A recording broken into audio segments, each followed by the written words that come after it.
Okay, this video is a book review, and the name of the book is Bad Therapy. The author's name is Abigail Shirer. She's an East Coast lawyer who then moved to Los Angeles with her husband, became a journalist, and she wrote that there are three main categories of parenting. The book is about parenting and what's happening in the schools with the psychologists, psychotherapists, and even the teachers. She calls it bad therapy because she says they pretend to be helping the mental health of students and families, but they're making things much worse. The amount of mental unhappiness, so-called mental illness, is much, much, much worse than it used to be. And the more therapists and psychologists the schools hire, the worse it gets. And she explains why. She starts out by saying there's three categories of parenting. In the West, America, parents are too lenient in general. She says, in the long run, this makes the children hate their parents. That they sort of are like helicopter parents to over-shelter their kids in the outside world, but then they're too lenient and not supervising them on the internet and with their cell phones. She says in the third world, parents tend to be too authoritarian and strict, and that's also not good. The kid can't develop too well if they're not allowed to do anything. She says the best type of parenting is to be authoritative, whereby the parent is the authority, the parent is the boss, but they talk to the kid, they discuss things. You shouldn't do that, here's the reasons why, so they have a conversation, but the parent's clearly the boss. When it's too lenient, the parent's not handling things as they should. Okay, she says psychotherapy should have a warning label. She had a lot of good lines. She's clever, this lady, Abigail Shirer. The most helpful part of the book were the chapters on the school psychologists. She said they're hiring more of them than ever, and they're always trying to grow themselves. They're always trying to stir up trouble to create more funding, to get more psychologists into the school. And she says they don't want the children to get better. She says unless the insurance runs out, they keep on trying to have the kids that go to therapy stir up more problems, have more issues. She says they sprinkle diagnostic labels on the kids like pixie dust, from attention deficit, hyperactive, oppositional defiant disorder, social phobia, every shy kid, and it's a bunch of BS. She said that most psychologists and therapists, they should all be fired on the spot. She thinks they're terrible. They're really bad for children. They're really bad for schools. They don't belong in the schools. She says that one of the things you have to watch out for is they will give these so-called anonymous surveys to grade school and high school kids and college kids. And she says the surveys are not anonymous. They can track who wrote what on the survey. And the kids don't even realize it, and they're saying stuff that could harm their long-term futures. And she says, here's how stupid the questions are. Are you worried about, the weather, change? Are you anxious? Are you depressed? Do you feel like committing suicide? Do you drink alcohol? Do your parents drink alcohol? How well do your parents get along? She says they're basically spying on the families, trying to get children to denounce their parents. Is anyone abusing you at home? Have you ever had any bad experiences at home when you were younger? And she says these are called ACEs. ACEs mean adverse childhood experiences. And they're a way of lowering a child's expectations for life, saying, well, you had so many bad experiences, you could never really do much in life. And also, I see it as a corruption of the language. The word ace used to mean something good, like a winning hand in poker. And now they turned it into meaning a bad childhood. There's a lot of words that have been distorted that you can't even say them comfortably in the modern world because now they have some weird, bizarre psych meaning. Okay, she says that kids get increased attention when they say they were abused. Like sometimes they'll have all kinds of school discussions and stuff, and the kids are encouraged to say they were abused or mistreated somehow. If a kid says his parents mistreat him, the teachers have mandatory reporting, and they can call DCSF, Department of Child and Family Services, and get the kid taken away from their parents. So the kid's pressured into saying they had bad experiences at home in front of their teacher or their classmates, and then if they do, they call DCSF, and they can take the kids away from their parents. And who knows if these kids are going to be sent into the you-know-what traffic, you-know-what-ing.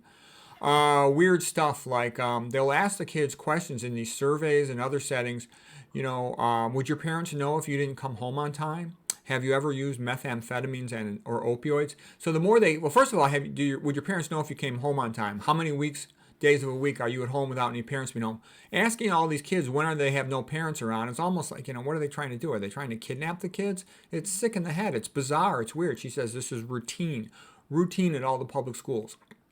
They also ask them questions like, have you used methamphetamine, MJ, opioids?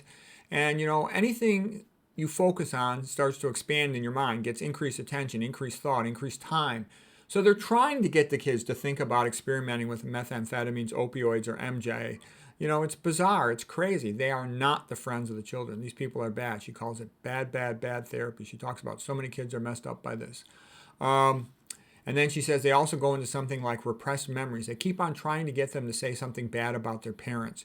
And she said there was some psychologist named Loftus who studied all this psychoanalysis, repressed memory stuff, and said that they'll often say things are not true because they get more attention from the school. And she says it's sick in the head and that it's been proven that this doesn't work. Kids are very suggestive. If you got some young kid in a grade school and a teacher or a psychotherapist is trying to say to them, well, did your parents do anything wrong to you? Did they hit you? Are your parents drinking alcohol? The kid might say, well, maybe sometimes, I don't know. And they try to stir up trouble for the families. The more your kid ruminates about being sad, unhappy, and having bad experiences, the more likely the kid is to actually become unhappy, so-called, and then they'll label them with the diagnosis, oh, you're depressed, okay? So basically, they're driving the kids crazy by having them focus excessively on negative things. And this focus on negative things and talking about bad childhood experiences is called SEL, for social emotional learning. And what she said is that they water the weeds. They encourage all the bad stuff rather than the flowers. Okay, and they know they're doing this. They're doing it on purpose. It's sort of like gaslighting. It's like a weird self-righteous form of a perverted, modern, puritanism, craziness, Marxism, communism, informers. In some of these Eastern European countries, like 1/3 of the population would be informers, like apparatchiks of the, Communist Party. It's insane. Part of a total surveillance program along with credit cards, cell phones, GPS in cars, etc. Institutions are being gutted of tradition, of noble masculinity, of Christianity, and that's being replaced by this modern craziness, by this, joke of toxic masculinity. You need noble masculinity to make society run well, okay, and then atheistic Darwinism instead of Christianity. They love recommending children for psychiatric medications. Psychiatric medications are a chemical lobotomy. Those are my words, not hers. But she does say they're bad. She says attention deficit is not a disease and Ritalin is not a treatment. She says these things make kids worse. And she also says if psychotherapy and psychologist sessions were helping kids, you would expect the issues of mental illness problems in children to be decreasing, but they're becoming much more common. They're not decreasing, they're increasing. She says this is bad psychotherapy and it makes worse. If you have any disease and the treatment works, the frequency goes down. She says the frequency is dramatically going up. Okay, she says psychiatric meds are a chemical straitjacket. She says this craziness of trying to get children to denounce their parents is evil. And she says even some schools will play a game called I Spy, and they try to get the children to spy on their families. This is typical Marxist BS, so they can get some dirt on families and then blackmail them if they ever want to, or, who the heck knows what they're going to do with it. Sell the information and get money for that. They also keep talking about gender. They constantly are trying to encourage the kids to consider their gender, and even consider gender-affirming surgery and puberty blockers. They're trying to castrate these children, make them infertile. It's crazy. She said the schools lack discipline. The bullies are not suspended, so a bully will often hit multiple kids before they get suspended. So the kids are afraid in the public schools. They're going to get beat up by these bullies. And I would say, what's the smart move? Get your kids out of the public schools as fast as you can. She also says some of the pediatricians do this. Her kid had a stomach ache, and just a routine stomach ache. And then the pediatrician said to her, oh, can you please leave the room? I want to ask the child some questions. This is her, the author's child. The child was 12 years old at the time. She said, no, I will remain in the room. And then they try to ask the kids, is the parent abusing you at home? Do you think your stomach ache is because your parents are abusing you? It's sick in the head. So even the pediatrician is trying to get the kid to denounce their parents. This is all insanity, okay? She also says cell phones and social media are bad. She talks to them a little bit, and she did say the first thing you should do to improve the mental health of children is to take their cell phones away, at least take them away during the school day. I also noticed that none of these psychologists, they never mention, the increase in divorce, messing up children, the lack of fathers in the home. They never talk about the toxic crap in the water and in the food, the processed food. They don't talk about EMF. They don't talk about the lack of Christianity, Back when I was in school, we said the Pledge of Allegiance, and we sang patriotic songs with the word God in it. And then when I went to a Catholic school, we, prayed in school. Okay, that was good. It's not a big deal. Okay, anyways, She did mention partly, the lack of meaning and purpose in life and all this craziness and pretending that men and women are the same. All of this stuff is confusing these children, making them unhappy. And, I think this, confusing people about, not knowing the difference between a man and a woman, all that leads to a reduction in the size of, the population.